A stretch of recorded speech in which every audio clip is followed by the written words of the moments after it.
edition of Youth Dialogue. I am your host, Jenna Bosonko. So, as a program, we really did not have the opportunity to be able to organize an International Youth Day celebration in the studio, but with a partnership with SOS Children's Village, we're able to have something like this for all of you. I got a lot of calls answering a lot of questions in relation to why we weren't able to organize something. The reason is because obviously, capacity-wise, we can't fit all of this panel in the studio, which is accepted. So it's good that organizations such as SOS champion issues like this, just so we can have outdoor activities and have all the meaningful conversations. So if you've been following trends on social media and conversations, you would realize that the theme for this year has to do with intergenerational solidarity, talking about ageism. How can we include people of all ages when it comes to issues relating to the plight of young people? Young people can be innovative, they have a lot of ideas, but then we need the older generation also to give us that push and to accept our innovations, accept our challenges, and accept that dynamics have changed. That is why we are about to have a meaningful conversation here, trying to capture different generations, and then I call it a debate, disagree to disagree, lan la xale yi léegi nekk di def. Dafa am lu ñoo def lu baaxut wala magi ñoom dañ war a toogee boor accept ñu ne diga diga we have to take the lead. So we'll have all those conversations.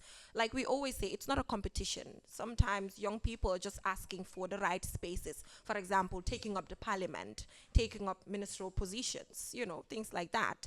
And then for the older generation to accept that, they started somewhere, and then eventually young people will get there. So I'm looking forward to this conversation and looking at the panel. We have different representatives. We have Fatimata Cham here, my very own colleague Fatimata Cham from GRTS, who will be talking about, the stake of the media. What can the media do to advance conversations like this? We also have here Mr. Jobate from the Drug Law Enforcement Agency. We all now understand how trends are changing and how much young people are exposed to different substances, which can affect the way they do things. And apart from that, we have Pastor Moses here as well. Thank you so much for joining us, sir, on the program. And we will also be taking a look at the religious perspective, because sometimes, when it comes to harmful traditional practices, when it comes to young people taking up certain spaces, people tend to involve religion to say, lila yala wax yala waxut li xale da nga wara am foy am ak yoy nonu. So dinañ mëna tay find out ndax dega dega yalla dafa wax ne ndaw yi dañu wara limited to the things that they have to do. I mean positive things, obviously. So aside from that, we also have Ustaz Ngom also, who will delve into issues relating to religion. Also, Khalilu Toure is here, SOS Youth National President, who will also be talking to us about, what young people should do. In as much as young people are ready to take up the spaces and be innovative, sometimes there are areas where we need to step up as well. I always talk about that. In as much as what we intend to do is to push for young people to have a better life and to take on better spaces. And also, one of the most important individuals in the panel today is the National Youth Council chairman is also here with us. Mr. Jaju is here, Alaji Jaju, who obviously, when we talk about the National Youth Council, the body responsible for really directly advancing activities and the plight of young people in the country, he's also here. And also we have Mr. Njai from Reliance Financial Services. Young people most of the time talk about the issue of accessing loans, accessing financial services, to be able to do what is expected of them. What are they doing to loosen things to ensure young people have greater access to finance? I think that is all for the panel. Oh, an individual who has been introduced several times since the program started, that he's from the legal system. Are you sure you're from the legal system? Give him the mic. I want to find out. We need to clear that. Yeah, yes, please, allow him. We have Give him the mic. We have agreed that she would do that job for me. Clear that. So automatically we'll start with you. Yes. No. You're a lawyer now because you've been introduced. In as much as I would really appreciate to be, a lawyer, and I would really like to be a lawyer, I just like to say that I just happen to be stepping in for somebody who is termed as a lawyer, but I I am not from the legal system. I think that's very clear. So that a greater expectation is not placed on my deliverance, right? Yeah. So a round of applause for our future lawyer. Because he's already given the hacks, to be a lawyer on the platform. But obviously, we can even talk about matters relating to transitional justice and the involvement of young people. That is what I'm going to look at, and we can start with that.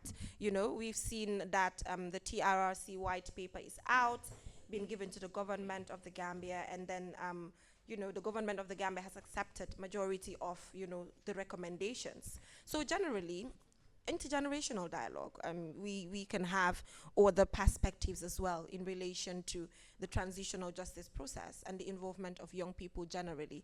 Can you take us through that before we get into the program proper? Because that is where we are. We are still transitioning as a country. We're not even halfway there. And transitional justice is a very long process, Fatoumata Cham, if you understand what I'm talking about. So, yes. No. Fatoumata. She, Mohammed Sendai, Geneva, thank you. Yeah. Geneva, well, a very interesting place. This is something I can talk, about off of my head, which is very interesting. Even though I had been given a, much difficult task to talk about legal issues around transitional justice. Around youth issues and also generational solidarity, which I thought I had prepared something, moderate to give. But with But me, it's never yes, structured. TJ is just something I think I can talk, about off of my head. And I like to say about the intergenerational issues, around transitional justice in the Gambia. It has been quite much that ageism has taken a toll on every aspect of our society, especially our participation and young people's participation in some of the national discussions that we have. It is no doubt that young people and the Gambia has a very youthful population, and as a matter of default, I mean, young people will be seen participating and taking the lead in issues across the board. But one thing is significant here is that because of the prevalence of ageism in our society, in the Gambian society, young people, let's say in the transitional justice process, even though you know, it has been, publicized, if I would say it that way, that young people had, really took the lead in the transitional justice process. That might be so in many other aspects, but in the aspects of people having to come out to narrate their violations, I feel like young people have really been given the opportunity, but there are instances where it is seen that older people had to take the lead, to be able to also take part in the discussion. And in that aspect, I feel like there's an aspect of intergenerational intersectionality that has been, that can be, scrutinized in that aspect to say that when it is termed as a young people's issue, mostly we tend to, I mean, keep the older people away. And when it is termed as an issue of older people, we want to keep young people away. This is where intergenerational, solidarity and the intersectionality comes in, because it is important that young people, in what they do, have the guidance of the older people in order to fortify their interventions wherever they put it in. But it is also important that young people support older people in the aspects they are strengthy in, and older people are weaker. For instance, in social protection and issues like that. I think the Gambia's transitional justice process has not looked a lot on how to empower older people. And this is reflective in our policies and the laws, which I was expected to be talking about, but well, I am doing it now. So, yes, so those issues are really things I believe personally that we need to look at to bring the intersectionality of young and the old generation into play, because it's really very important socially we have a saying, benn xel du xel ba pare, xeli mag always mag dafa am pour then they supplementante. So that importance, I think it is something we need to really scrutinize and look at And for the Gambia's transitional justice process, I believe there's more to be done, because the intention of the TJ process is also to look at the root causes of some of the things that really happened. And we have seen young people taking a center stage for the longest time, and but we have not seen how we are really addressing in terms of our laws the protection and provision for the older people. For instance, in the creation of the Bakote Old Shelter, we do not see shelters like this around the country, very frequent or often. And so these are things I wanted to talk about in my submission, and I think it is nicely fused with TJ. So I'll just stop there until we come around again, right? Yes. So thank you so much, Mr. Lawyer, for Come on. for that brilliant submission. So I'll just make sure when we have the conversation, we switch in between generations. So to have the conversation. So we will just give the mic to Ustaz Ngom. So Ustaz, man dama bëgg ñu olofal. Waaw, bëgg naa ñu olofal tuuti. Di nga dégg Mohamed lu mu wax ne even transitional justice bi gis nañ ne ndaw yi ñu ngi si bokkoon mag yi tamit fële waaye ba léegi dafa am loo xam ne dañ ko dee question. There's a but. The fact ne but am na rek moo tax ñu toog tey di wax ne dañoo am intergenerational dialogue and then ñu am that solidarity. So mu bëggoon a xam tey suñu waroon a seet si religion, sometimes harmful traditional practices su waree am loo xam ne most of the time ndaw yi la dee gën a affect, or just ndaw yi ñu take up spaces like si parliament bi. Sometimes nga gis nit ñi di si boole religion naan hey fii nga war a toog yàlla sax dafa ne nit mag nga war a jiital xam nga. So yow tey soo ñu doon jox exemple si yan ndaw nga ñu mën a jox exemple si ñoo xam ne jël nañ ñu jiitu te buñ jiitoo macha allah gis nañ si lu baax. alhamdulillah. أعوذ بالله السميع العليم من الشيطان الرجيم. بسم الله الرحمن الرحيم. وصلى الله وسلم على مبعوث رحمة للعالمين سيدنا وحبيبنا وشفيعنا محمد بن عبد الله وعلى آله وأصحابه ومن تبعهم بإحسان إلى يوم الدين وسلم تسليما كثيرا. نحييكم بتحية الإسلام ألا وهي السلام عليكم ورحمة الله وبركاته. comme ñu ngi sant yàlla rek gannaaw da ñu tànnoon pour ñu wax si olof dinañ si wax waaye suñu waxoon english ñu dem ci incha allah. waaye xam nga yéena yi moom waaw pour nit ñi gën a njëriñu waaw parce que société dañ soxla lu mel ni ñoom suñ maam yi macha allah ñoo gën a wax ne sax ne xale fii ngaa toog si lu wér man everyday ma xeexa ñoom.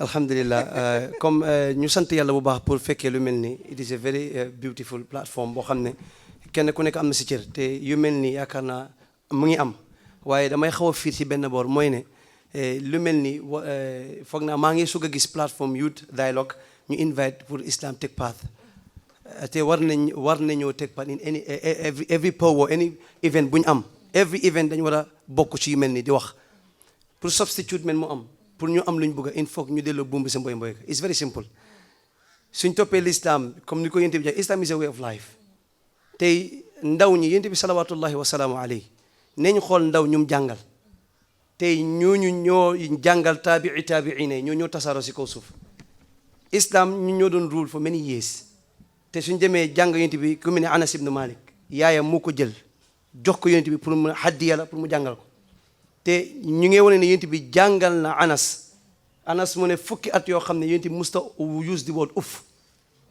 even to shout loolu suñ ko naree even moom mu ngay jàngal yari ni yonent bi daf daan yar te du yuuxu te du dóor te du saaga te léegi ndax ñiñ bàyyi xel ndax waajur yi bari mën nañ loolu te lu ëpp doole mooy tey soo gisee xale yi bari yaafus ngeen baal ma nag waajur yi la il faut que ñu understand yarin si l'islam lan la suñ ko xamee rek xale yi dinañ am fit pour dem fu ne li nga wax ne si wàllu parlement yonent bi sallallahu alayhi wa sallam dafa jàngal saxaaba yi ba Omar ibnu Xataab radiyallahu anhu dundam dafa am benn waaye daf doon dox yi mu ngi lim mu ngi sëgg ni pour nit ñi yërëm ko am luñ ko may te bëri na si société bi Omar seen ko ne leen kii lu ko jot ñu ko ak kii de dara jotu ko mu jël état bi dóol ko ne ko julit warta yaafus julit dafa war a déggal si yaram ba suñ la gisee bu ñu yàpp kon nag di nga déggin si waxee Omar ibnu Xataab ne dafa islam la gis he was not a buyer moom islam la gis in a sense su ma ne nekkul buyer mooy si lim ne bëgg na ñëpp njëriñu si in a sense ne mooy moom Omar fiire na l'islam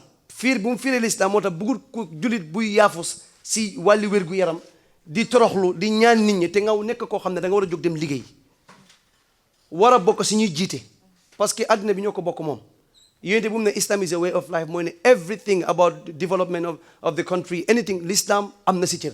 so dafa mel ni danga ma bëgg a wax ne Islam terewut benn ndaw religion terewut benn ndaw mu take ownership space am. by right man dama ne su ma ne by right obvious am na pro by right ne tey suñ amoon jullit boo xamante ni ku xam xatte sharia lépp si l'islam xam li nga xam ne mooy constitution of this country what do you think ne moom mooy am obviously we have a better place to live in te we will live in peace wallahi parce que yénti bi yàgg na Islam yàgg na rule century upon century all the Arabian Peninsula ak yu ko wër dañ doon fay every year dañ doon fay asaka te am na yeneen jullit yoo xam ne yu mel ni Rome yu mel ni Persia mooy Rome nga am fii naka la fi nga xam ne mooy Spain neñ ñii ñëpp ñu woon under ruling of Islam te dañ doon fay diya yénti bi allowed na leen pour ñu practice seen diin waaye ne dañ in fact they have to answer to the law so kon mu ngi laa woon ne Islam ñu bëri dañuy ragal ne waaw suñ saññino tey su ma naa woon damaa taxaw as a président léegi may def campagne ci wàllu l'islam obviously li waa bi si boppam nangu ko parce que kenn du taxawal pour ne damaa taxaw pour diine. waaw si yooyu moom xam nga nguur gi nekku fa jamono moo ko laaj. waaw non xam nga suñu jamono am nga si ne xam nga rek fi mu nekk nii jamono moo laajte ne people have their ways yes and we are tolerant enough pour accept ku nekk excellent foo nekka jaama bi na dem thank you very much comme ni ko lakum diinakum waliya diin xam nga loolu kenn ku nekk mun na practice li mu gëm te fi na du am loolu la woon ne yonent bi mu ngi doon rule yeneen réew yi nga xam ne Rome ñoom xam nañ réew la boo xamante ne ñeneen ak yeneen i gëm ñoo fa ne waaye Islam mu ngi doon rule te ñu ngi doon fay te fitna amul ñu ngi dund ak dal ok so yow oustaz dinaa dellu si waat si kanam tuuti rek waaye leeral nga ñu ne religion terewut ndaw pour mu take up space am mun ngaa ne fu ne mun ngaa nekk fu ne man loolu rek laa bëggoon a dégg te dégg naa ko around of applause this shows and it's quite clear that there's nothing stopping young people and yéen from achieving ngeen ñu ko absolutely nangul ngeen ñu ko loolu moo gën a important te yéen soo leen ko waxee rek ngeen jàng ñe suñu may bi ñëw nañ gën a leeral ay buntu am solo yoo xamante ni xam nga suñu nangu info waaw macha allah thank you very much inshallah jazakallah ba pare di clarify dara tamit parce que youth dialogue as a programme ñun dañ dee gis ne ñun dañ dee accommodate young people yi nekk si all religions because ñun dañ ko bañ ba as a programme ñoo indi policy bi ne di nga gis ne young people as long as it's even religious ñun we accommodate them Christian, Muslim, you have your activities, you reach out to us, man, I'm always open.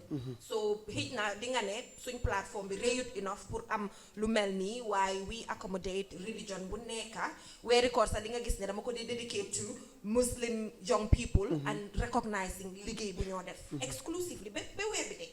So just to say, we are open and we've been doing it for so long. Inshallah. So if you make any, I'll book to send links, you dialogue. No problem, inshallah. Follow up. Oh, so inshallah. we'll just go to Thank you very Mr. much. Alaji Jaju of the National Youth Council, Executive Director of the National Youth Council. Thank you so much, Alaji, for joining us. So just quickly, young people are here. I think this is an opportunity to, first of all, before we go in depth, to introduce to them the work of the National Youth Council. I think we should start from there, not to educate us, but all these young people here who do know that there's a body responsible to really advance their plight, and then we'll get to the ageism aspect of it.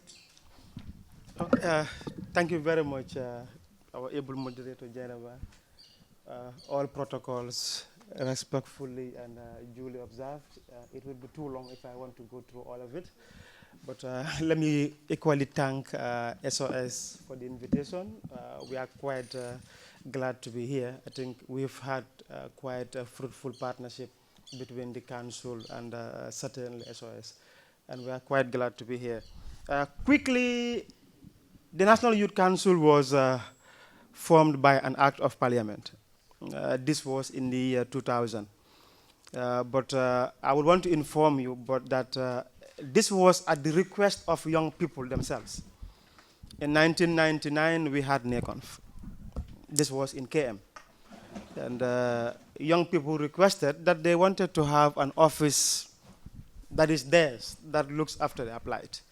And in 2000, government gave us the National Youth Council, and at the time, we called it the Millennium Gift of His Excellency the President to the young people of this country.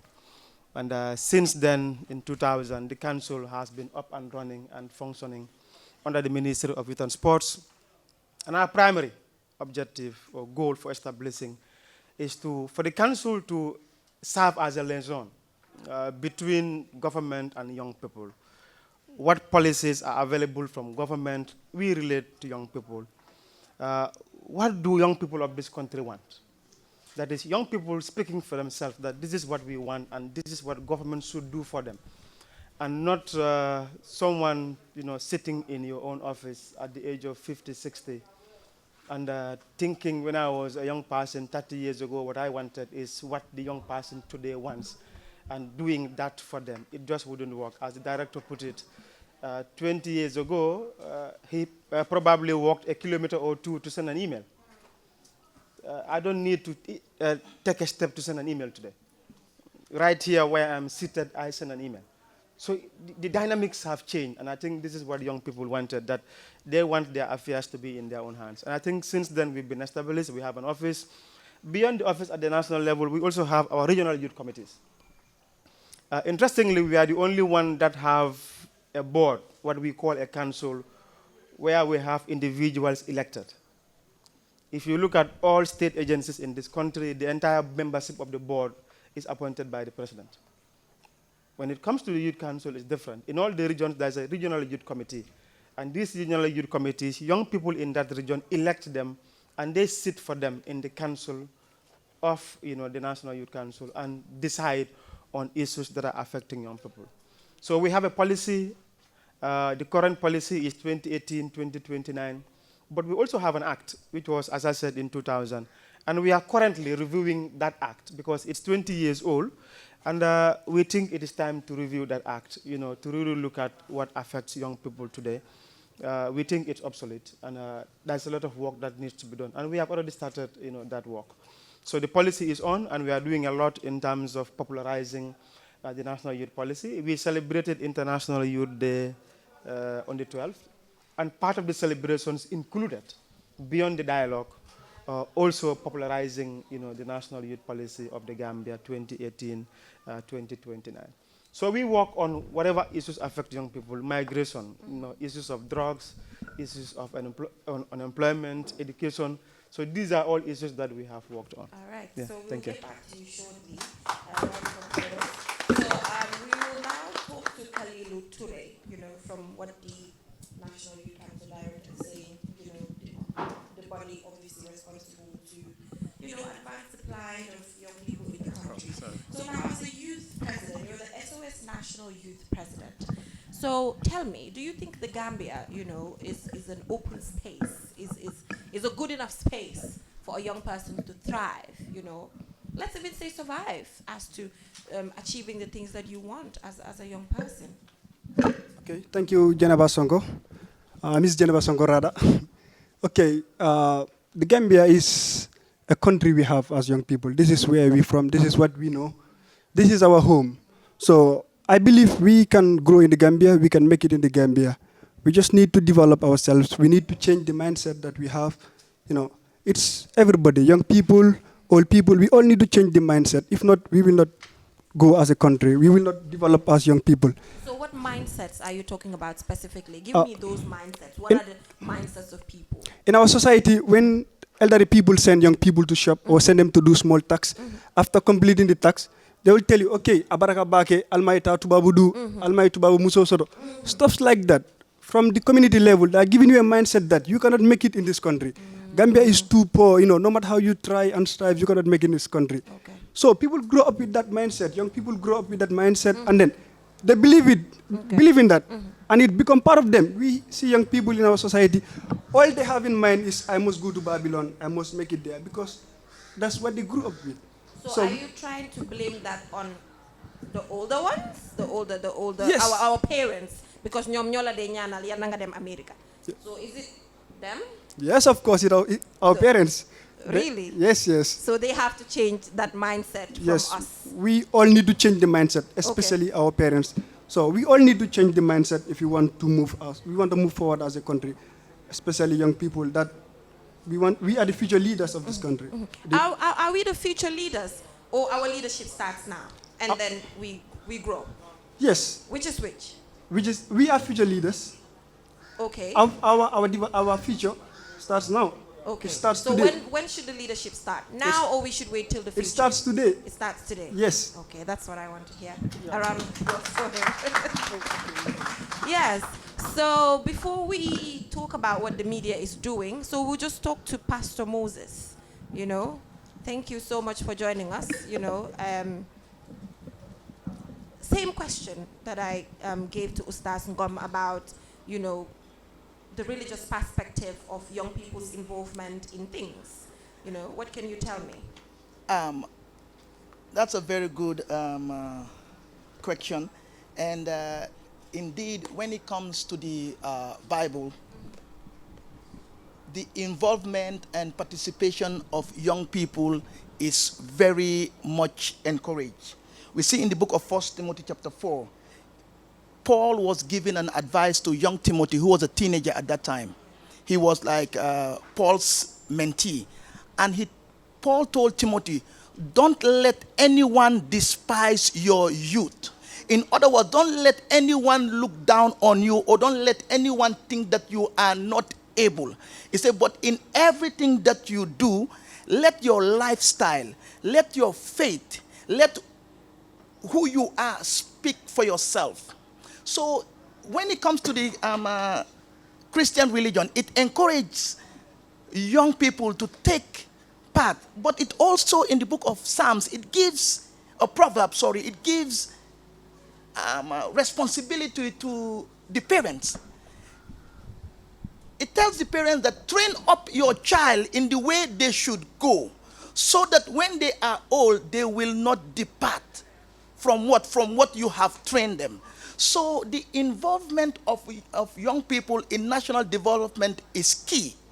If we go right through the scriptures, David was anointed as the second king of Israel while he was a teenager. Joseph become the king or the prime minister of Egypt when he was a teenager. Samuel was anointed as a prophet when he was a teenager. So you look through scriptures, you see the vital and significant role that young people play. But one thing our director said here, a lot of things are changing in our generation. That is true. But one thing that is not changing is the word of God, the law of God. That is what links the generations. And as long as we don't depart from what God is asking us to do, you know, I'll give a very good example. Okay. You look at Europe, you look at America. They are infusing things that, as far as I'm concerned, as far as my Bible is concerned, is departing from the word of God, and thereby becomes a potential for problem to arise. So my take is, the Bible is encouraging and empowering young people to take part in national development. You should never look down on yourself because you are a young person. Okay. You know, so, but the only thing, like I said, the common trend is the scriptures. All right. You cannot depart from it. Yes. Right? You know, with the brilliant examples that you've given as to, you know, the different people that have taken spaces. So let's now move to Famata Cham, the media. You know, the media sometimes is blasted for how we portray things, because obviously broadcast, people get to watch us, and we sometimes dictate the mindsets of people and how people see young people, how people see older people when it comes to spaces. So what do you think the media should do for that, to strike a balance, you know, to show that both ways can work? Because we directly dictate the mindsets of the people. Indeed. Jennifer, thank you very much. I am very excited to be on this platform, I mean, as part of belated events marking the commemoration of International Youth Day. Now, I am with the conviction that if we are serious about addressing the issues and the ills that are affecting young people in this country, then we should be really ready to have honest, undiluted conversations around the same issues that we are moving to address. All right? Now, when you look at the role of the media in the affairs of young people in this country, it is exactly what you're doing right now. You guide the conversation, you set the agenda. I mean, everyone can see Jainaba is not taking sides. She's setting the mood and setting the agenda for everyone to talk about issues that they are talking about, but also making sure that people are protected, the older generation is protected, but also the younger generation is protected. So the role of the media really is to set the agenda and to hold people accountable. And in doing that, what we see happen in this country, especially for people that are bold and outspoken and fearless journalists like my colleague Aissatou Keita, is to speak truth to power. Most of the times when we do this, it does not go down well with people, but then we cannot abandon our job. We have a role, we have a responsibility that we owe to the public, and we better do that if we really want to go to bed and we sleep at night. And also, what can we do further? What we can do further is to continue doing what we are doing right now. Like I said, the circumstances can be very challenging sometimes, but then we keep on keeping on. We continue talking about issues. I mean, what could be more challenging than speaking truth to power? We do that every day. We know the challenges are there. Censorship happens. It continues to happen in Gambia, but then we continue to do that. What we can do further is to be stronger, is to strengthen the gains that have already been registered in the Gambia when it comes to the media. We have seen proliferation of media houses. But then standards, capacity, Aissatou Keita can speak to this effect. She's the vice president of the Gambia Press Union. We have those issues. But then what we can do further, to answer your question really, is to keep on keeping on, making sure that we continue to do what we do fearlessly. We continue being outspoken about issues and events that happen in this country. And because this is an intergenerational something, and Ustaz they talk about the fact that lakum dinakum waliyadin, all good and proper, I agree. But then as young people, we are supposed to be guided. I mean, religion, both Islam and Christianity, is not something that you wear and then when it's uncomfortable, you remove it and hang it. This is something that is supposed to be with us. So lakum dinakum waliyadin, up to a point really, we are supposed to be guided as young people. And going back to the role of the media, I just want to mention that, I mean, you are going to continue to see us. We are going to be talking about issues and events in this country. Sometimes it may not go down well with people, but no apologies. We are going to continue to do that because, number one, we owe it to this generation and generations yet unborn. And also because, like I said in the beginning, if we're serious about addressing issues in this country, then honest, undiluted conversations have to happen. And who better coordinate or moderate, like you're doing right now, those issues, those conversations, than the media, because we stand to be independent, really. Yes. Thank you. And you know, ñun rek ñoo fi nekk ay jigéen ñun ñaar te dafa mel ni we're like, I will ask them to rate us later. So better buckle up, gentlemen, because they'll be rating us later on because we're the only women, in the panel. So it seems there's not, gender balance, but it's fine. We can still no, we can handle them. We are already doing that. We are already handling them. So yeah. So now let's talk a little bit about finance. Before with Mr. Njai, before we talk about substance abuse and other things. So Mr. Njai, it's alleged that financial institutions are very selective when it comes to young people. They're, when it comes to supporting young people and giving them access to loans and other benefits, they would rather give it to an established older person than to look at a young person who's just starting and give them the opportunity. Is that so? And, Reliance, are you guys like that? Because this can serve as some form of PR, Thank you, Jainaba. Good afternoon to everyone. For the record, I am formally of Reliance. Oh, formally? For the record. Okay. I'm seated here today in my capacity as an independent actor. Okay, in the financial space. In the financial space, We even appreciate that better, yes. Because then you can independently tell us that this is what is happening without being part of any specific organization. Because su don lol la hitna PR sa dina fi daw because do don nangu ne hitna Reliance they're doing what they're supposed to Exactly. So yes, judging independently, you know, institutions, financial institutions are, you know, it's alleged that you are quite selective when it comes to financial dealings with, you know, young people who are just starting and already established older individuals. Okay. There is a yes and a no answer to your question, but I would give context and background to this so that the viewers will appreciate where I'm coming from. The world has ever been changing. But in the past 3 decades, the rate at which the world has changed, it has been tremendous. And this was facilitated or enabled by technology. The world has changed because of technology.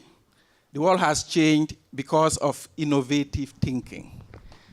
Now, since the advent of the internet in the 90s, we've seen the pace of growth and development, and also the disruption of what I would call traditional practices in the sphere of economics. To bring in some, little perspective and history to employment and employability across the world, and to come home closer to the Gambia, if I talk to my parents today, the trend used to be they would put me into school, and then when I graduate from school, the natural source of employment is actually looking for jobs. Now, that was true for our parents, but because of the explosion and the growth in population and the fact and the need for governments to become lean in terms of the role that they play in society and the economy, the traditional employers can no longer accommodate, the population and their employability needs. So this has led to, it was a concept that was here before, but it's now pronounced, and it's called entrepreneurship, right? We have seen government policies coming up to basically encourage and promote people to look in the direction of self-employment, and also in that process employ other people. So this has been facilitated by technology and innovation, like I said. And right now, the question that you asked me, maybe if you asked me that question 20 years ago, I would say it's true, right? But it's no longer true that financial institutions or capital is actually being directed towards the older generation. Because of innovation, because of technology and the internet, we have seen, the gadgets and the tools that have made our lives easier these days being developed by not only young people, but teenagers. I don't know of any teenager 20 years ago who, through their own efforts, became billionaires.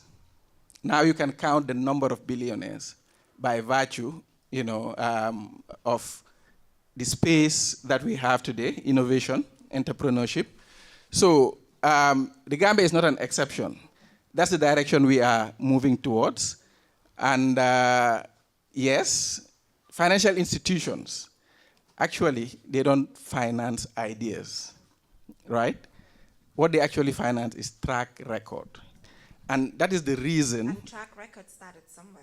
No, it starts somewhere. Yeah. That's the reason why some would say, if I go to the bank, they don't give me a loan. So it's very difficult to finance startups, right? But if you start somewhere, have some track record, and demonstrate that you have the capacity and the ability to grow whatever you're doing, I don't think the bank would place an age on you and say, because of your age, I will not finance most you. of the time, the startups are it's there. Most of the time, the startups are young people. Yes. The ones with the track record comes with age, we like it or not. Yes. That's the truth. So then it is okay for us to peg it on that. Yes, as well. certainly it And comes with time. Yes. Now, and time means age. yes, now the problem that Gambia has is that it has a very shallow capital market, meaning people can only access capital from the banks. Exactly. If you go to developed countries, what you would see is you have what we call venture funds, who would actually take risk for people that have ideas that are likely to work. Now, these venture funds, they know equally well, like the banks do, that startups are risky. If they invest in startups, they may fail, but they have come up with this concept of what they call unicorn investments, whereby they would take a risk and say, I would fund 10, let's say, startups. Most likely 9 will fail or would not be as successful for us to be able to get our investments back. But then, at the end of the day, one may be successful that will generate us returns more than enough to cover what we have invested in others. So that's why if you go to the West, you see a lot of funds being thrown at innovation, and entrepreneurship at a level, that has never been seen before. And most of these startups, like you said, are actually young people. Yeah. To conclude, I would just say that we don't have, like I said, a deep financial market, but then government, through its efforts, is coming up with programs and projects whereby, they provide funding, to seed capital as grants to help some of these initiatives. Right.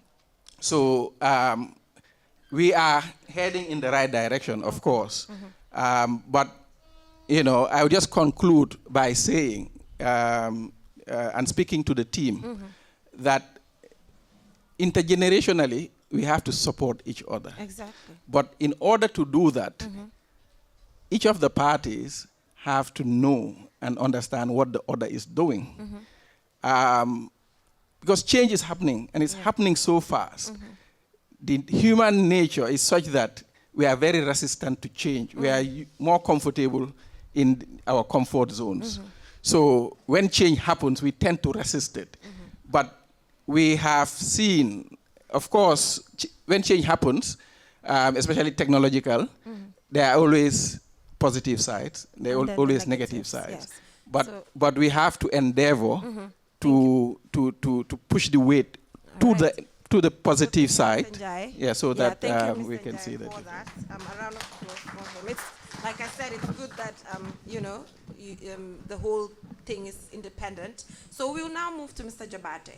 So Mr. Jabate, ndaw yi daal ñu ne am na loo leen amel gaay da ngeen a topp ak gaay suñ defut ngeen ne ñoo fi def suñ defee ngeen ne ñoom la bàyyi leen xale yi soo na naa si complain nii ñu ne toppee ngeen leen mbooloo daal soo man dama xamut fan la problème bi nekk da ngeen toppa gaay deliberately wala da ngeen bëgg a ñu baax so xaw ma daal seetaat leen daal dialogue bi dañ fi waroon na invite hit na somebody who was addicted and maybe recovered because I mean nañ leen de. All right. Thank you very much, Geneva. But then, Geneva, like we said, drugs has been a global problem for a long time, and the Gambia is no exception to that. But looking at Gambia 10 years back, or looking at Gambia 20 years back, and looking at Gambia today is quite different. Today, drug is all over, especially cannabis, because in the Gambia, cannabis is the most widely abused drug in the Gambia here. And wherever you go, everybody will agree with me here that even if you move now, in the next 500 meters, you'll find people smoking or abusing cannabis. So, and this is something that we need to put a stop to. And we want to have a drug-free country where young people, because we are all talking here that young people should achieve their dreams, young people should achieve these things, should work hard, should do that. Drug is something that will derail those efforts. So we have to join forces with the Drug Law Enforcement Agency to fight drugs so that at the end of the day, our young people can achieve their full potentials to succeed in life. Because drugs, as we can see, we are losing a lot of our young people into drugs. And every now and then, we are seeing new drugs coming up. Like in the last 10 years, skunk is a type of cannabis. When you see that one here, know that it is from somebody who brought it from Europe outside. But nowadays, people are growing skunk in this country. We've arrested people that were growing skunk in this country. It's another variety of cannabis that is grown indoors. It's not grown outside. And it is highly, potent. So these are the things that are affecting our young people. You go to schools, you have people that put on school uniforms, have drugs in their bags, they go around school, they will not enter the classrooms to take lectures, but they hang around schools. When it is break time, they sneak into the school and start selling their products. You are not taking part in the teaching and learning process. Somebody who is taking part, you want to drill that person also. So this is why drug is a common enemy. We have to join forces to fight it so that we can succeed. All we wish for the young people of this country is to be okay. In fact, this is why we are not only arresting and prosecuting. We are also going out to engage young people. Exactly. Just 2 weeks back, we had a summer camp with students drawn from various schools across the country. Amazing. And we used to move out. Okay. We run 5 radio programs weekly to sensitize the general public. We have the television programs. Right. All this is just towards sensitizing the young people. Because we believe once they are better informed, then they will be able to take informed decisions when it comes to, should I take drugs or should I not take drugs? Because people that are into drug peddling, they are looking for funds, money. And every businessman's target is to maximize profit.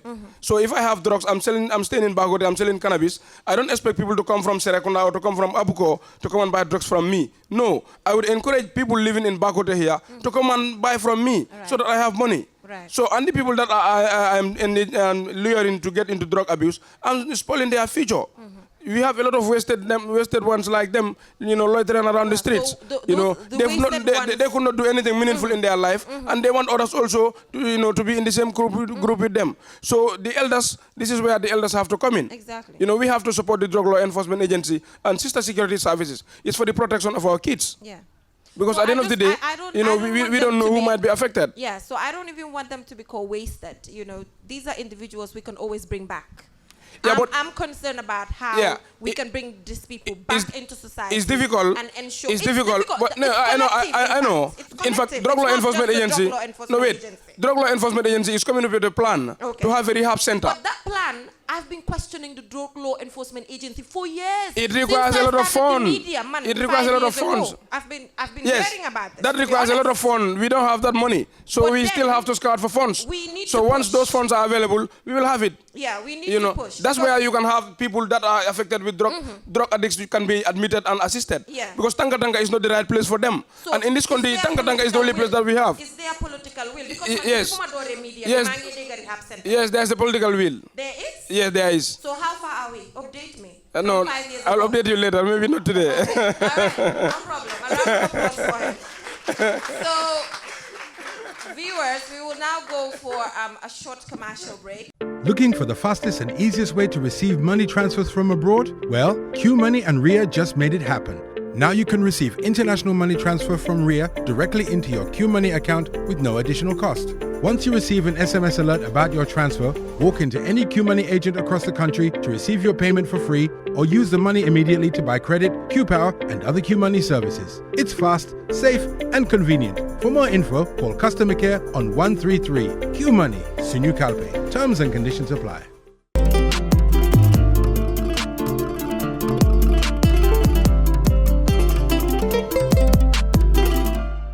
Thank you so much to the audience for being patient. Thank you so much, gentlemen and lady Fatmata Cham, for joining us on the program. So viewers, it was an intergenerational dialogue, and I just hope that, as time goes on, we'll be able to have conversations like this, because the conversation continues, and that it was meaningful for you to pick up some of the things that deserves to be changed in society. So till we come your way next week with another interesting program, bye for now.